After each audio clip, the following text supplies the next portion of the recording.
बात इंजीनियर रशीद के हवाले से करेंगे और आपको बता दें कि मेंबर पार्लियामेंट इंजीनियर रशीद की मुस्तकिल जमानत का जो मामला था उस पर आज समाअत होगी। थोड़ी देर बाद इस हवाले से इस केस में समाअत होगी और आपको बता दें कि इंजीनियर रशीद ने इस हवाले से खुद सुपर्दगी की है। अभी कुछ देर पहले वो तिहाड़ जेल पहुंचे हैं। तिहाड़ जेल हुकाम के सामने उन्होंने हाज़िरी दी है। आपको बता दें कि उन पर टेरर फंडिंग केस है जिस पर आज समाअत होगी और आज तक वो आर्जी ज़मानत पर रिहा थे। और ये ताज़ा तस्वीरें दिल्ली से जहां पर आप देख सकते हैं कि इंजीनियर रशीद वहां पहुंच चुके हैं और अभी कुछ देर बाद इंजीनियर रशीद का जो केस है ज़मानत मुस्तकिल ज़मानत का जो मामला है उस पर अब थोड़ी देर के बाद समाअत जो है वो शुरू होगी। इधर इंजीनियर रशीद ने खुद सुपर्दगी की है, तिहाड़ जेल वो पहुंचे हैं और ये बड़ी खबर आपको बता रहे हैं कि शुमाली कश्मीर बारामूला पार्लिमानी हल्के से member parliament engineer Rashid Tihar jail पहुंच चुके हैं। लोगों के लिए कोई भी कुर्बानी देने के लिए तैयार हैं। हमने कोई पाप किया नहीं है। We hope justice will be done. We hope इंसाफ होगा। बाकी हम जेल में रहें या घर में रहें, हम अपने लोगों की बात करेंगे, कश्मीर और कश्मीरियों की बात करेंगे, सच्चाई की बात करेंगे, शांति की बात करेंगे, लेकिन with honour and dignity. We will not surrender, we will not compromise for our legitimate rights, no matter how much it may cost us. कोई मैसेज अपने जम्मू कश्मीर के लोगों को देना चाहें? जम्मू कश्मीर के लोगों से ये कहूँगा कि सच्चाई हमारे साथ है, हम गलत नहीं हैं, हम हक पे हैं। हम चाहते हैं कि कश्मीर में शांति हो, पीस हो, डेवलपमेंट हो, लेकिन हमारे अधिकार जो छीने गए हैं वो भी हमें वापस मिले। उसके लिए चाहे आप मुझे तिहाड़ में रखें या कहीं और रखें, we all have to be strong.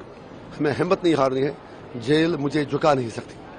मुख्यमंत्री उमर अब्दुल्ला सभी केंद्रीय मंत्रियों से मिले लेकिन वो एजेंडा नहीं बताए, इस पे सर क्या कुछ कहना चाहेंगे? वो हमने उमर साहब से कल कहा कि उनका मिलना अच्छी बात है, उन्हें प्राइम मिनिस्टर साहब से मिलना है, होम मिनिस्टर साहब से मिलना है, दैट इज राइट, उसका प्रोगेटिव है, उसको काम करना है। लेकिन लोगों को भी ये बताना पड़ेगा कि आखिर मिलके उन्होंने बात क्या की।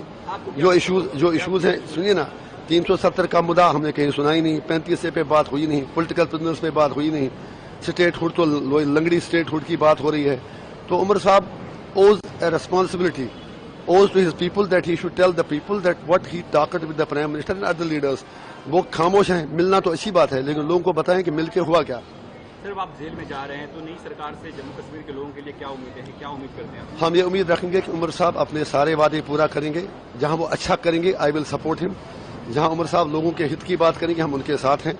और जहां मैं लगेगा कि वो कश्मीरियों के हितों के खिलाफ जा रहे हैं, जो लग रहा है फिलहाल कि वो पॉलिटिकल इशूज पर बात ही नहीं कर रहे हैं, वहां हम टूथ एंड नेल रजिस्ट करेंगे, पॉलिटिकली रजिस्ट करेंगे, डेमोक्रेटिकली रजिस्ट करेंगे। अपने समर्थकों को क्या कहेंगे? अपने मेरे समर्थक कोई नहीं, सारा कश्मीर मेरा डोमेन है, मैं सबके लिए बात करता हूं।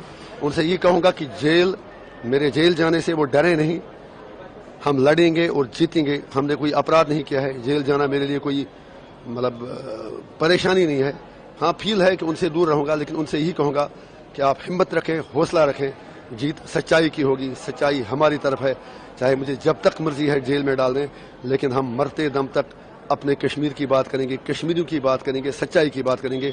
5.5 साल तिहाड़ में रहने के बाद अगर मुझे आज फिर जेल जाना पड़ रहा है तो मुझे कोई परेशानी नहीं है। उम्मीद है कि इंसाफ होगा अदालत से।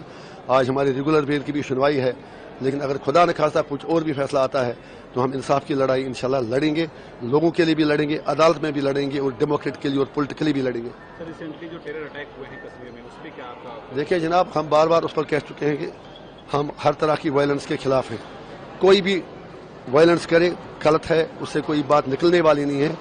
इससे सिर्फ यही बात निकल के आती है कि हमें रिकन्सिलेशन की जरूरत है, सब स्टेक होल्डर्स को टेबल पे आके बात करने की जरूरत है।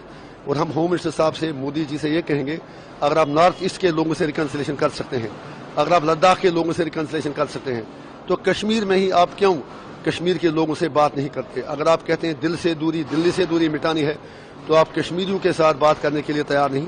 Kashmiri, we will not back for talks, हम बातचीत के लिए भीख नहीं मांगेंगे।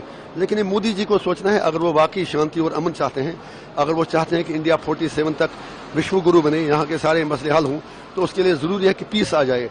और पीस तभी आएगा जब आप इंसाफ करेंगे, न्याय करेंगे। और न्याय तब होगा जब सारे स्टेक होल्डर्स टेबल पे आके एक दूसरे की बात सुने और इंसाफ की बुनियादों पर मसाइल का हल निकालें। फारूक अब्दुल्ला कभी पाकिस्तान से बात करने की अपील करते हैं, कभी बात नहीं करने की अपील करते हैं। वो कहते हैं कि आपने टेरर फैलाया है तो बातचीत नहीं हो सकती है। वो महबूबा मुफ्ती भी इसका पैरवी करते कि वो बात होना चाहिए।